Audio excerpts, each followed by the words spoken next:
Genesis chapter 18, verse 1.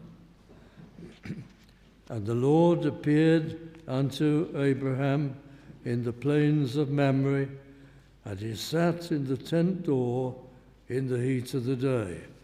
Our subject is preserving the church in an immoral society. Now Abraham represents the church of God in all ages. Here, Abraham and the family of Abraham, the Old Testament era, the typical church containing many truly saved souls, sadly many who were simply nominal worshippers among the Jews, yet such a privileged nation. But the typical church and how God deals with them and teaches them and conducts their affairs, well, these things are written for our learning. The New Testament church upon which the ends of the age is come. So Abraham and his family represent in our studies the Church of Christ in all ages. And we're looking through these verses in this remarkable chapter. Now, the Lord appears unto Abraham. Does he know that? Three men appear. The Lord, there is a theophany. The Lord is among them. When there is an appearance of the Lord in the Old Testament, it is always a pre-incarnate appearance of the Saviour, of Jesus Christ, in some form. That we learn from the first chapter of John's Gospel. No man has seen God at any time, only the Son has revealed him. So it is a theophany, a divine appearance of the pre-incarnate Son of God. But did Abraham know? Well, possibly he did. Possibly, more likely, I would think, it dawned on him as time goes on. But that's a small moment. The Lord is among them, and it's soon evident to Abraham. Verse 2, we'll just go through these early verses and then come to the great themes and lessons, because this is a chapter of very special significance to the church in all ages. And he lifted up his eyes and looked, and lo, three men stood by him. And when he saw them, he ran to meet them from the tent door. Why did the aged Abraham run? Why the haste? Well, because they've arrived at a most unusual time when people didn't travel in the heat of the day, when during those very hot central hours, people would turn aside somewhere and rest in some form, not battle with the sun and the heat.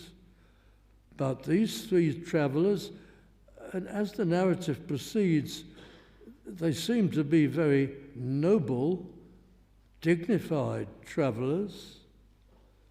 And so in those hospitable days, Abraham shows them great courtesy in the discomfort of the heat and runs to their aid. And he bowed himself toward the ground.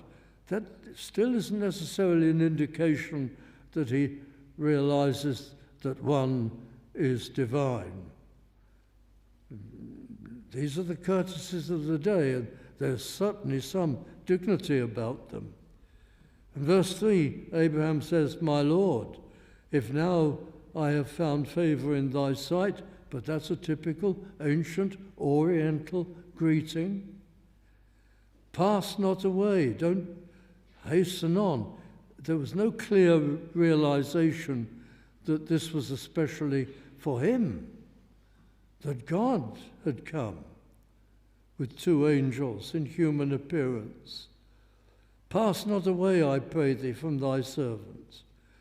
Let a little water, I pray. This is very interesting. A little water be fetched. Wash your feet and so on. And verse 5, I will fetch a morsel or a bit of bread. When in fact, what he's going to do, and that was fitting in those days, was prepare almost a feast and get the baking going, the roasting, and so on, and everything properly prepared. But there's this combination of humility in verses 4 and 5, and yet abundance of provision. Well, go ahead, they say at the end of verse 5. And verse 6, Abraham hastened into the tent unto Sarah, make ready quickly, and so on. Verse 7, he goes to the herd, selects a calf, and it's all prepared. And in verse 8, they eat. And verse 9, this still doesn't necessarily indicate that he's going to recognize them as divine, or at least one. They said unto him, where is Sarah thy wife? Abraham would be very well known in the community, and these travelers would be bound to have picked up information about people they would meet or could stop off at on their route. Where is Sarah, thy wife? Well, he was there in the tent. What was it, I wonder, of this particular tent among a cluster or group? It might have been a large number, Abraham with his flocks and servants, but this may appear to be one tent partitioned up, perhaps of generous size. Where is Sarah? In the tent. And so the promise comes of a child the next year. The promise has already been given.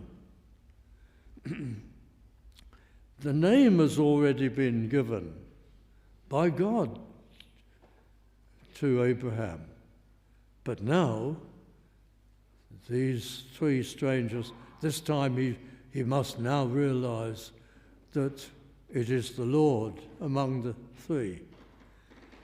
Verse 10, he said, I will certainly return unto thee according to the time of life, and lo, Sarah thy wife shall have a son. And Sarah heard it in the tent door, which was behind him. Then there's the note of the age of Abraham and Sarah. And verse 12, Sarah laughed within herself. What does that mean? Some think it was an audible chuckle.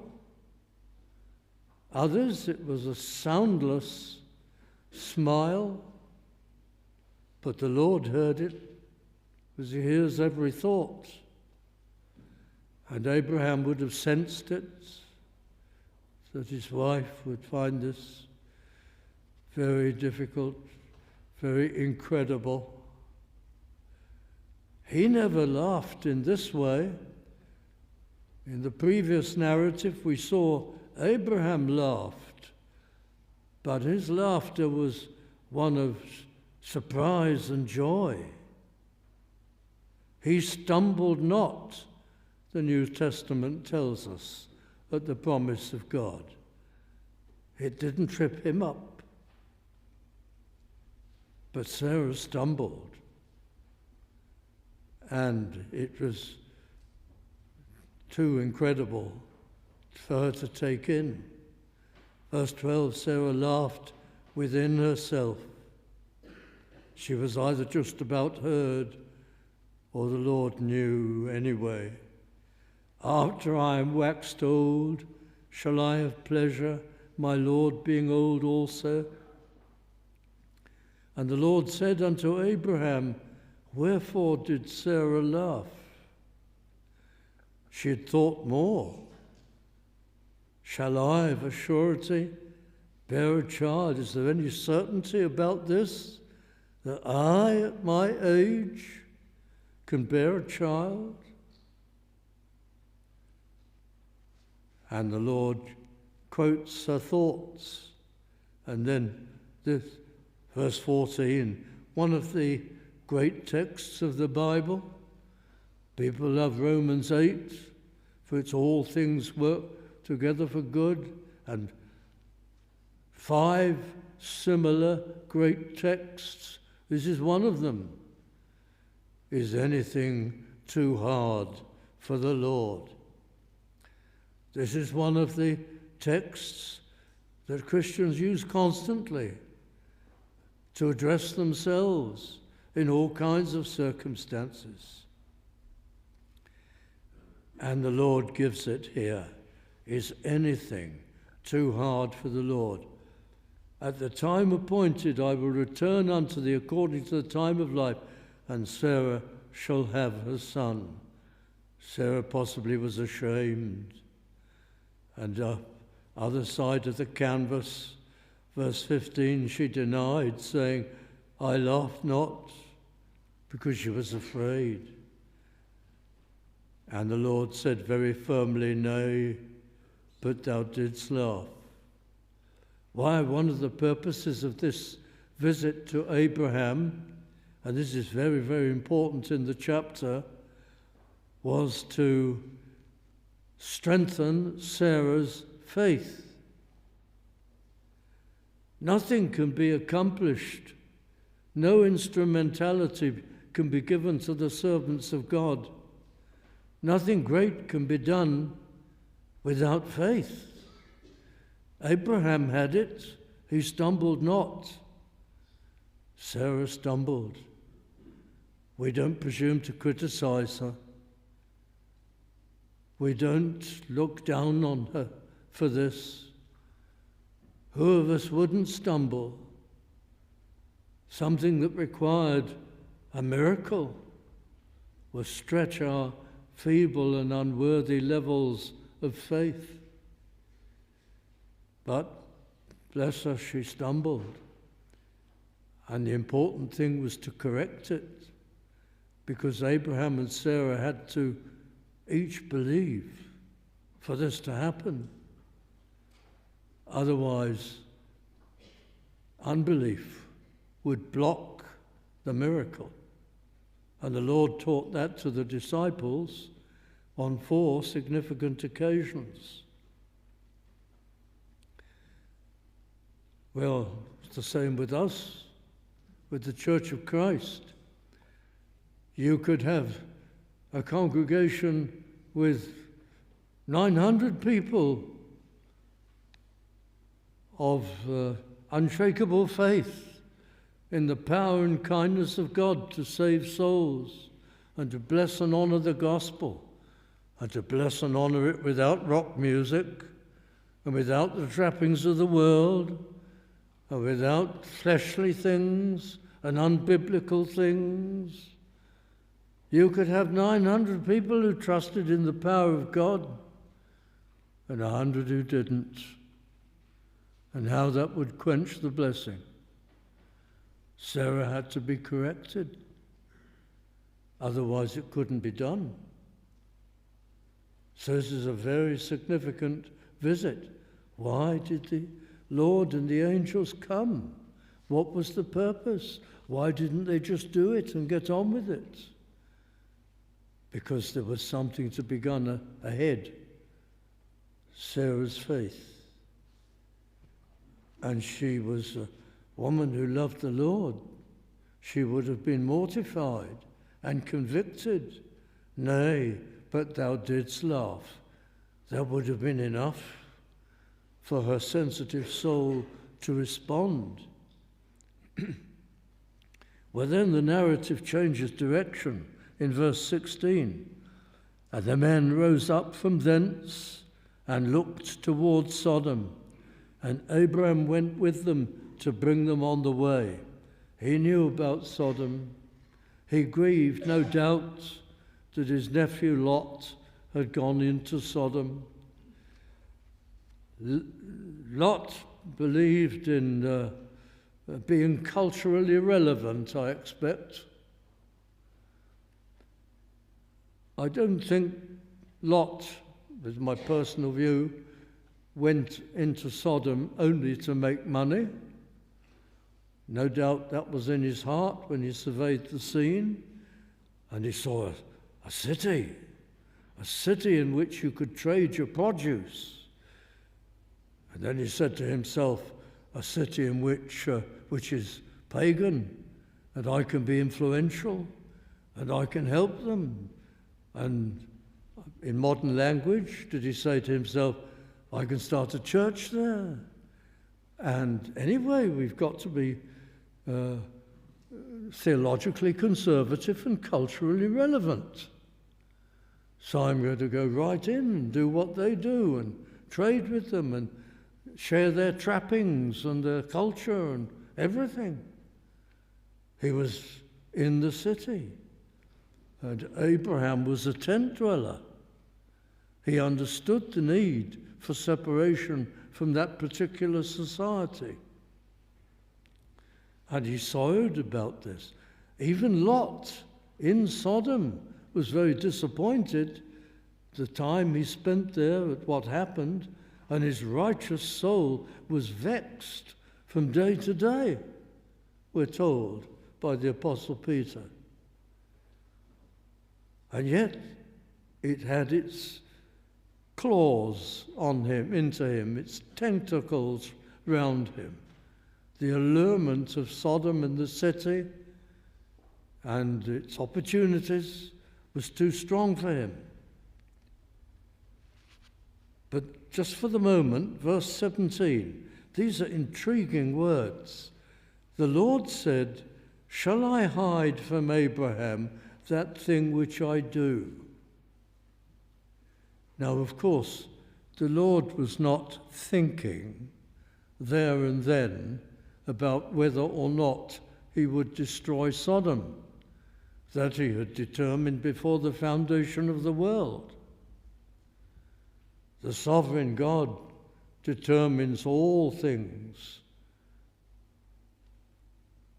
That was settled.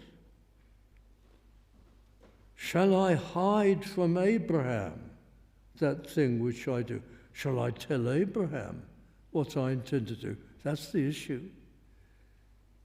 Or not? Is he deciding whether to tell Abraham or not? No. He knew he was going to tell Abraham. What this is communicating to us, it's a kind of literary device which enables the narrative to say why God told Abraham. Shall I hide from Abraham? It was as though God was ruminating and considering on the spot. Of course he wasn't, but it's as though he was. It's leading up to the reason. I have to tell him, for I know him, verse 19, that he will command his children and his household after him, and they shall keep the way of the Lord. He will begin this tradition that will lead, in this family that will lead to the incarnation of the Saviour and the blessing of the whole world. This is the beginning of the church, the typical church. I know Abraham, and I know the course that he's going to take and what will come out of it, and his spiritual children and who they will be. And so he must know what I'm about. Why must he know? Because it will be a lesson for the church of all ages. It'll be vital for us. Here it is, verse 20. Because the cry of Sodom and Gomorrah is great, and because their sin is very grievous, I will go down now and see. Well, God knows already, but he presents himself as going to inspect. And the meaning is clear to Abraham. God will be just. What he will do, he will be fully entitled to do. And it'll be in accordance with his nature and his holiness and his justice. But Look at the words, verse 20. The cry of Sodom and Gomorrah. And that's repeated as the narrative goes on. The cry of Sodom and Gomorrah. You remember Cain and Abel? And how in Genesis 4 and also in the letter to the Hebrews, the blood of Abel cries from the ground for justice. It's the same here. The conduct of the people of Sodom, the LGBT in Sodom, cried out for a holy God to act in justice, cried out for condemnation. Sin does that. It cries out from the ground for the justice of God and for retribution and for punishment. And this is vital for Abraham and his descendants and the Church of Jesus Christ to know you must be preserved, the church must be preserved from the immorality of the culture. When notable personalities in the Christian world, and I won't name names this evening, become known for teaching Christians that they are only fully relevant if they're reforming the world and the community. And in order to do that, they've got to get into it and understand it and share its culture and try to steer and shape it. When people preach this so-called dominion theology, Christians taking over their country or taking over the world, not very popular in this country, very popular among certain class of evangelicals, so-called in America, they should be listening to one of the first lessons of the church in Genesis 18. You can't do that, and you mustn't do that. And if you try to do that, you will fail, and it'll ruin you.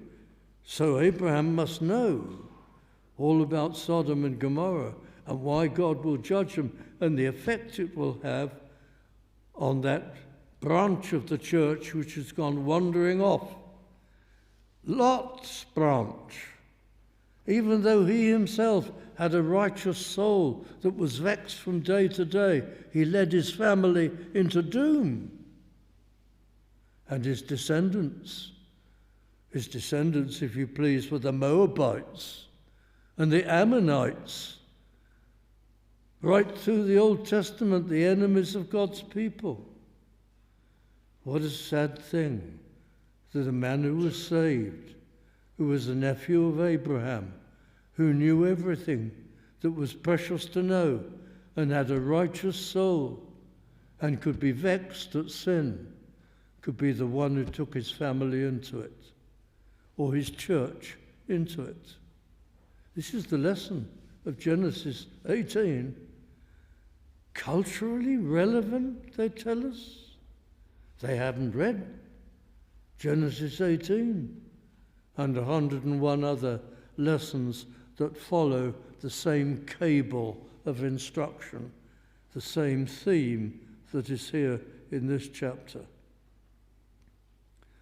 Verse 22, the men turned their faces from thence and went towards Sodom. But Abraham stood yet before the Lord. Now Abraham's great prayer from verse 23. What an intriguing and interesting prayer. I'm sure you're very familiar with this narrative. But do we look at this prayer in the right way? Abraham drew near and said to the Lord, "Wilt thou also destroy the righteous with the wicked?"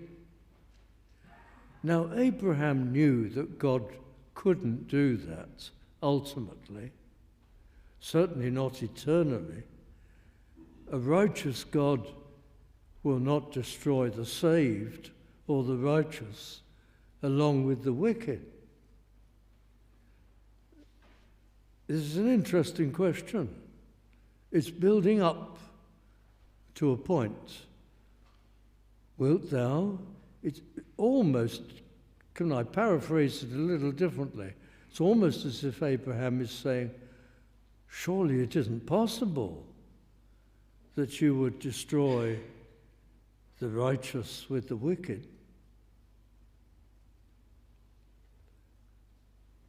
Verse 24, peradventure there be 50 righteous within the city. Why 50? Lot has long since gone to make his fortune in Sodom. And let's be as kind as we can to him to found a Reformed church there, to begin a gathering, to win the lost. It's been some time. Abraham doesn't seem to rate his success very highly. Supposing there are 50 righteous souls there, he doesn't seem to think Lot will have got very far. Will you destroy the city for that? And he gets a favorable reply.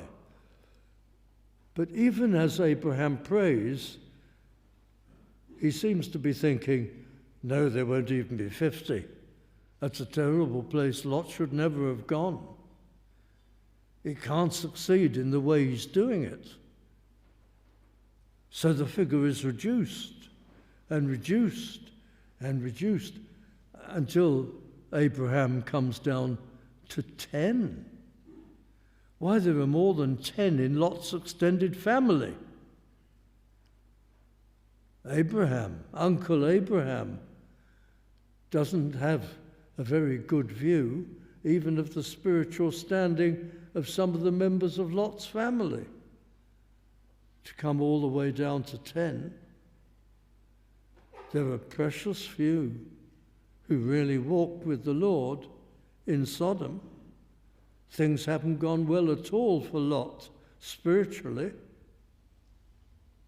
He's lost even members of his family. All the men, it turns out. Well, the Lord says, I will not destroy it for 10's sakes. But he did destroy it. There weren't even 10. What a pathetic state of affairs. The more the churches of Christ, and even believing churches, absorb sinful worldly culture, worldliness, and all the trappings of worldliness, the bigger the disaster. And the Lord went his way as soon as he had left communing with Abraham, and Abraham returned unto his place. Now, as we come moving to conclusion, chapter 19, there came 2 angels to Sodom at even, and Lot sat in the gate, the important place, as the chief magistrate of the city of Sodom, a dignitary indeed. He sat in the gates, a place of honor. He was fooling himself. He'd been elected to town mayor or whatever, probably because he was the biggest employer. Who knows? And he fools himself that he's respected, and his views are respected, and his influence is great. But it isn't true. And Lot, seeing the visitors, rose up to meet them.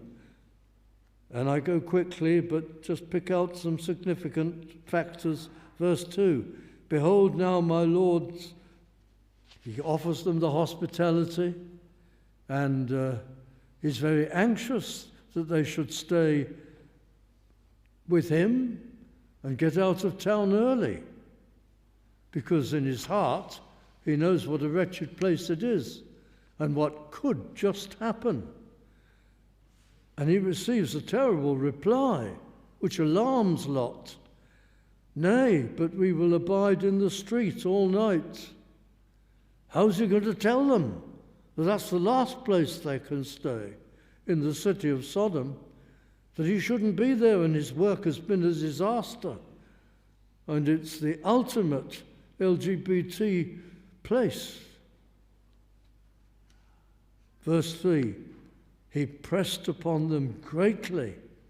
This is a matter of great urgency. And they turned in unto him and entered into his house. But verse 4, before they lay down, the men of the city, even the men of Sodom, they lost no time, compassed the house round, old and young. From every quarter the men came. And verse 5, the terrible narrative, they called unto Lot, where are the men which came into thee this night? And verse 6, Lot shows a flash of courage. And Lot went out at the door unto them and shut the door after him. He's by himself to face them down. He's capable of courage. How long does it last? 30 seconds, maybe. And he collapses into feebleness. Yes, that's what happens when you mess with the world. You might be courageous for a moment. I spoke to a leading pastor in the USA, now gone to be with the Lord, about 20 years ago, and we spent all afternoon arguing about contemporary Christian worship, in the best spirit, I hope. And he wouldn't budge. He was experimenting, just tinkering at the edges. I said, in 5 years' time, you'll be head over heels in it, and you won't be able to resist it, and you'll be scared to do anything about it, because you'll lose your thousands. Oh no, he said, we just take the very best, and we ignore the rubbish, and we stand firm. And we will face them out if they want to go any further. Didn't last long. Just like Lot stood at the door there, we honor him for 30 seconds. Absolute, astonishing courage, collapse. That's what happens. And you give way. And then you can't do anything about it. And you're scared. That's happened in thousands of churches. It's tragic. I had a pastor from near Anaheim in California, was in on Sunday, among others, came to see me, and he said, the situation in my country is awful because this contemporary music it's got into the secular world. And wherever you meet people and talk to people, if they're going to come to church, they want it contemporary. They're already programmed before they come. The situation is so bad. Is that so? There's no greater folly than to think you can tame the world and use the world. Verse 7, his courage has collapsed. Listen to how he deals with the people of Sodom. I pray you, brethren, do not so wickedly. Could it possibly be more feeble? Brethren, dear friends and citizens, wonderful people you are, don't you think this is a little offline? Hopeless, friends. But verse 8 is even worse. Verse 8 shocks you to the core. You've read it, I'm sure, and you've been shocked. How could he? How could he? Behold, now I have 2 daughters which have not known man. Let me, I pray you, bring them out unto you, and do ye to them as is good in your eyes. Only unto these men do nothing. Whatever's going on, that Lot should be more concerned about his reputation in the near world around, because people came to him, dignified people, for hospitality in the Eastern manner, and they were raped in his town while under his protection. To have that spoken about you was infinitely worse in Lot's mind than to have his daughters raped.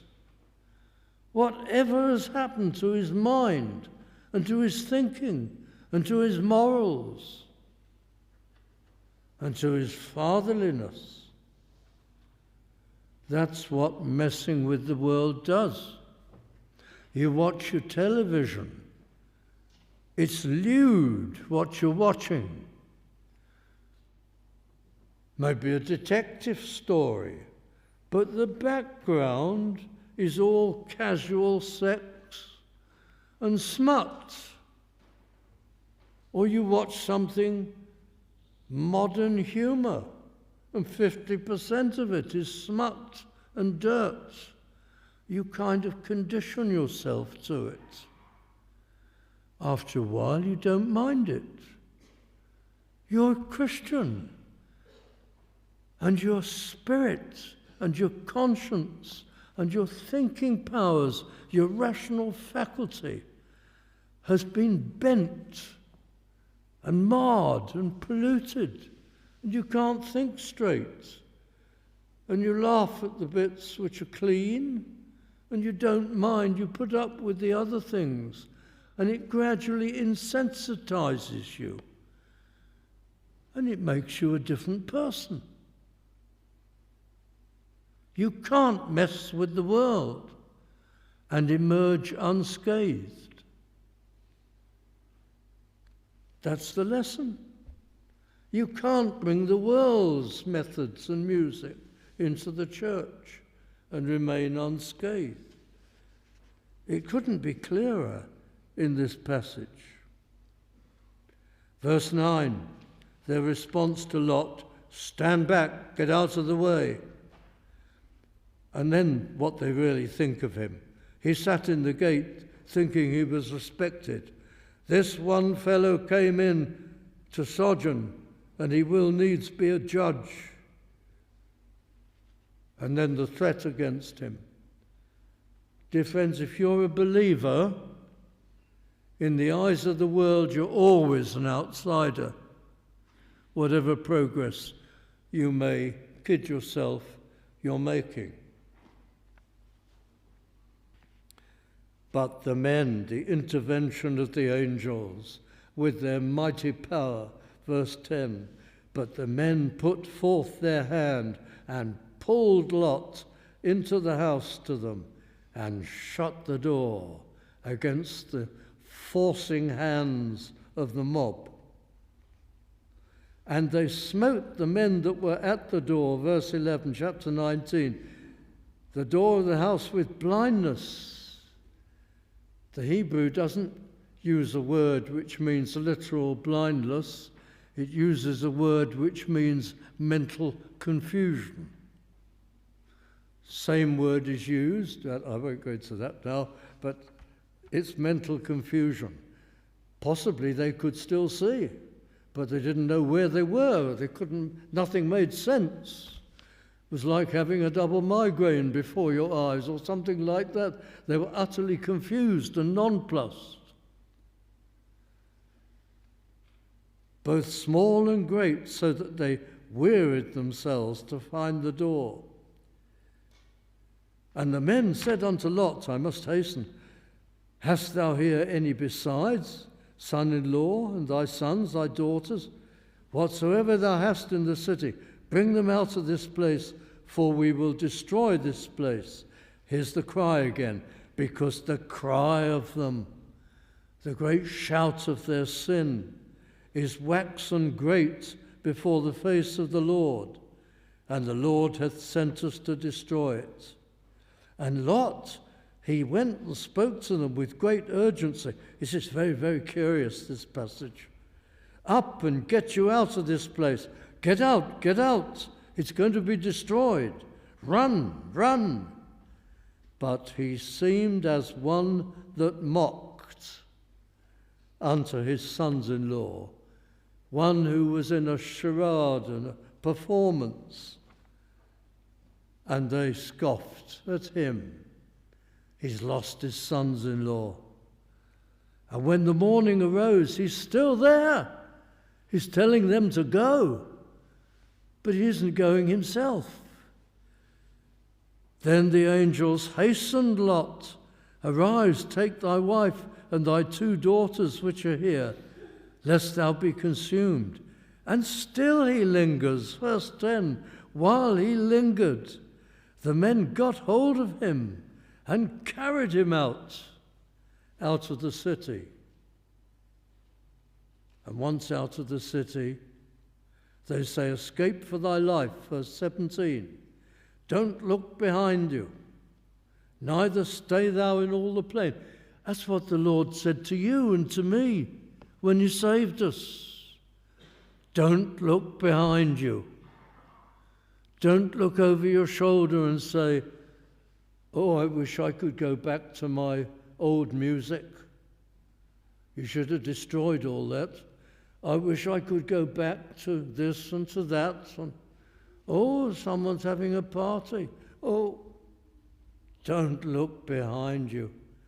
You look behind you, you disobey, you offend the Lord, you tell him the blessings of salvation aren't up to anything as far as you're concerned, and the world still has a draw and you haven't given it up. Don't go back to your old ambitions. I hear sometimes of Christians, and they had an ambition before they were saved. Wasn't necessarily sinful, but it wasn't a good one. And they dropped it. And after they're saved, they're suddenly drawn back to it. It's the work of the enemy of souls, of course. And they fall for it. Don't look back to the old life, the old you, but I'm digressing. That's the point of the passage. And Lot, verse 18, oh, not so, my Lord. Behold, now thy servant hath found grace in thy sight. Oh, thank thee, Lord, for the mercy of picking me up by the hands of the angels and lifting me out. What a fool I was. I am so grateful. I'll sing your praises forever. Thou hast magnified thy mercy, which thou showedst me in saving my life. And I cannot escape to the mountains. Behold, verse 20, this city is near to flee unto, and it is a little one, a little city. The name is given later. It's Zoar. It means little city. Even at this stage, Lord, let me go to this little Sodom. It isn't Sodom. It's only a very little version of a pagan city. Let me have a little of the world.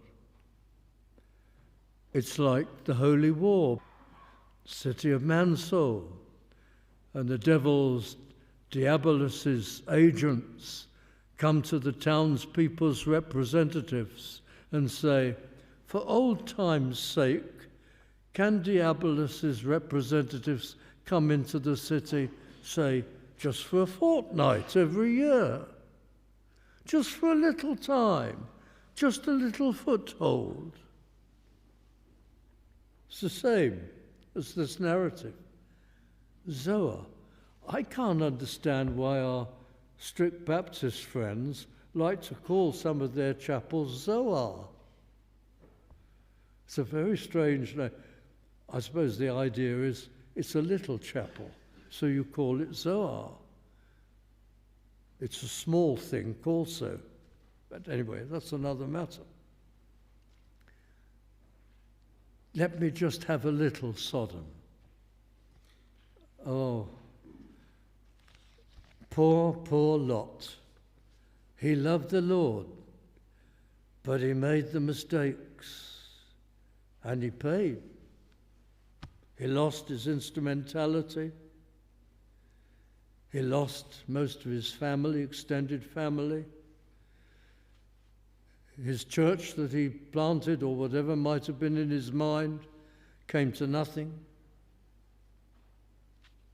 Now, the Lord has posted us to remain in civil society and in the world. And we are called to do good works whenever we can, but not to reform the world and not to absorb the world's culture and the world's ways. But I'm over time. My time is up. Dear friends, this chapter calls us to real dedication and commitment and to keep our coasts clear.